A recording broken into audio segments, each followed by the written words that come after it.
Olá, nós vamos estar continuando o capítulo 3 de João, do 22 até o 36. E só deixando, lembrando, né? Se você quiser estar investindo nesse ministério, vou estar deixando na descrição. E se realmente nós contribuímos para o seu crescimento espiritual, deixa o seu gostei, tá? E deixa um comentário também, tá ok? Então nós vamos começar do versículo 22. Nós vamos lendo e comentando, tá ok? Então, depois disso, foi Jesus com seus discípulos para a terra da Judéia, onde se demorou com eles a batizar. Ora, João também estava batizando em Enom, perto de Salim, porque havia ali muitas águas e o povo ia se batizava. Então, só explicando um pouco da questão do batismo aí, o batismo que João Batista fazia era o batismo de preparação das pessoas para a vinda de Jesus, né? Do Messias. Então ele preparava essa questão do batismo, era diferente do que é para nós hoje. Ali seria um batismo de preparação para a vinda do Messias, né? De realmente de arrependimento e de estar preparado para realmente vinda de realmente um Salvador, né? O que é diferente do nosso batismo hoje, né? Que nós realmente simboliza que nós morremos para o pecado e estamos vivificados com Cristo, né? Então, ora, João também estava batizando em Enom. Então, Jesus ele estava um pouco mais para baixo, João Batista um pouco mais para cima em termos de mapa, né? Eles estavam ali na região da Judéia. Bom,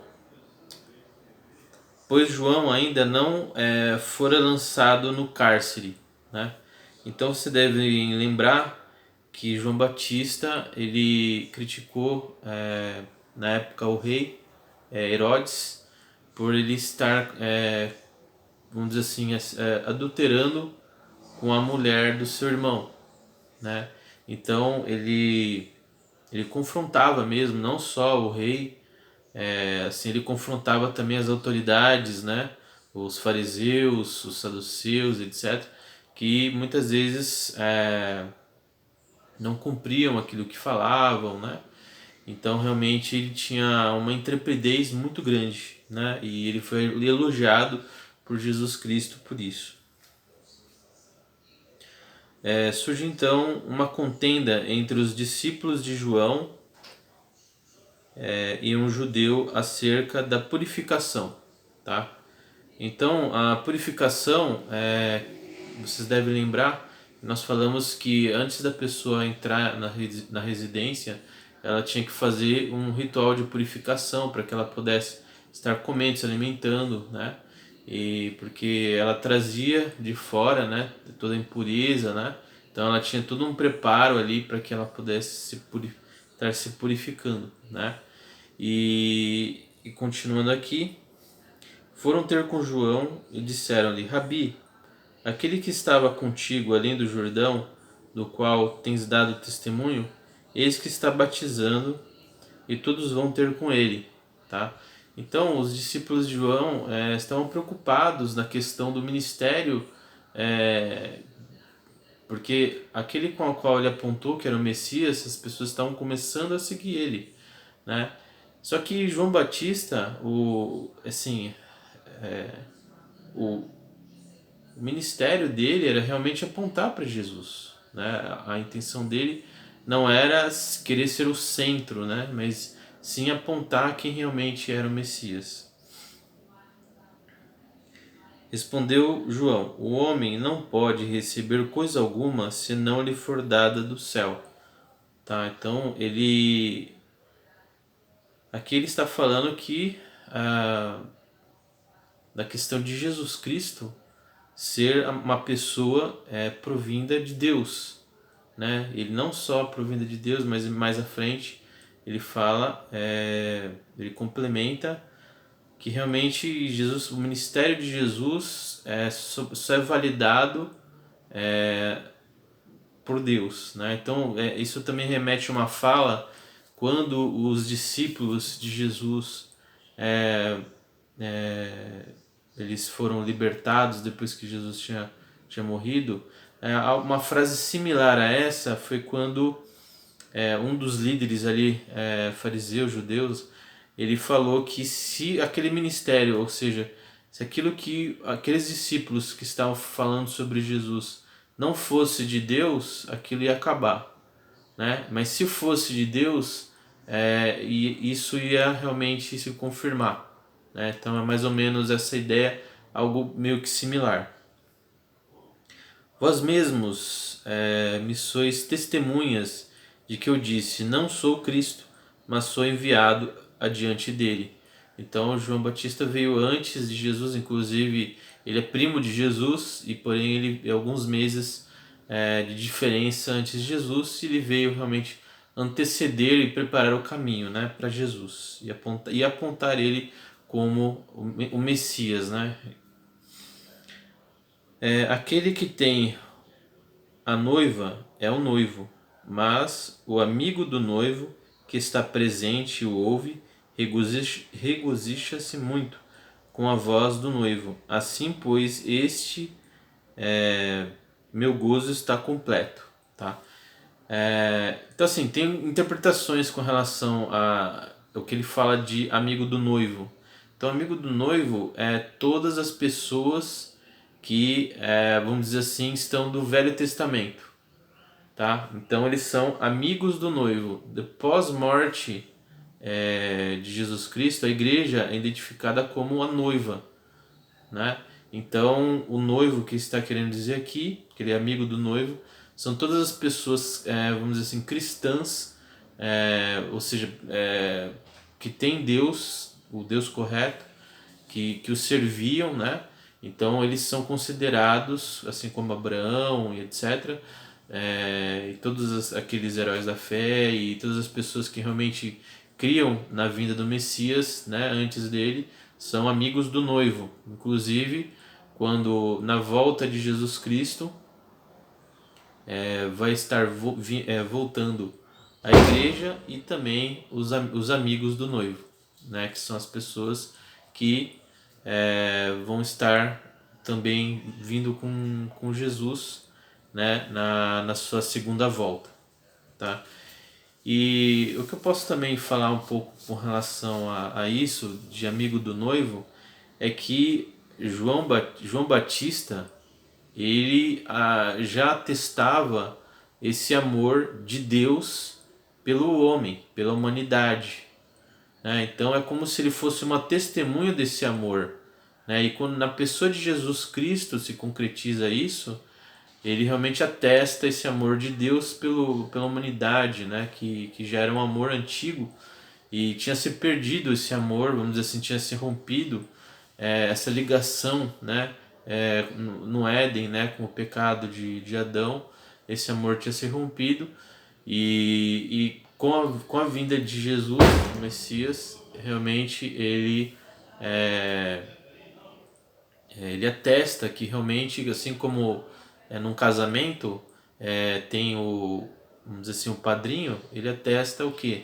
O amor do casal. Então ele está ali como uma testemunha e ele fica muito feliz, né, por realmente esse casamento se concretizar, né, entre o homem e Deus, realmente essa união, né, que foi estabelecida. É necessário que ele cresça e que eu diminua, lógico.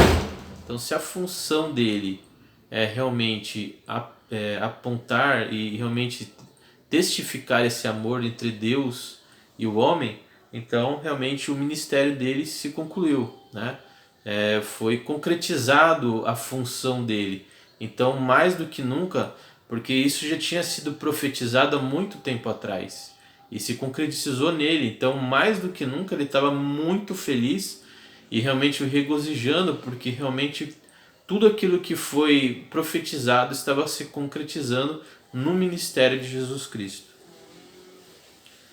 Aquele que vem acima é sobre todos aqueles que vêm da terra, e fala da terra. Aquele que vem do céu é sobre todos.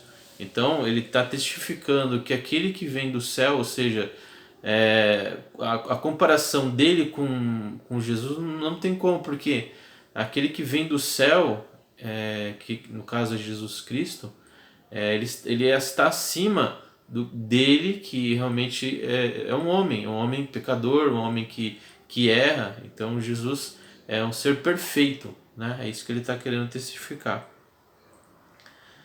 Aquele que tem visto e ouvido isso testifica, e ninguém aceita o seu testemunho. Então ele já está meio que falando o que vai se suceder no ministério de Jesus Cristo. Muitos não iriam aceitar, né?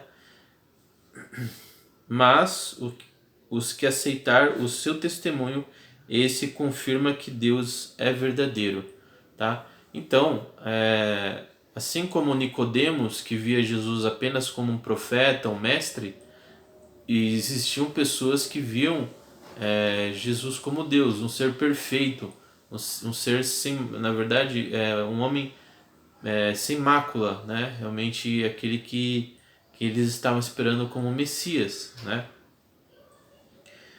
Pois aquele que Deus enviou fala as palavras de Deus, porque Deus não dá o Espírito por medida, né?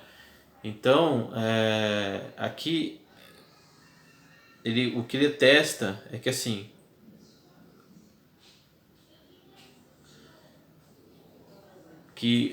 vamos dizer assim, na pessoa de Jesus Cristo, ele foi sem igual, né? Não existia, não vai existir ninguém comparado ao que Jesus Cristo fez, né? O que realmente o que ele fez foi incalculável, assim.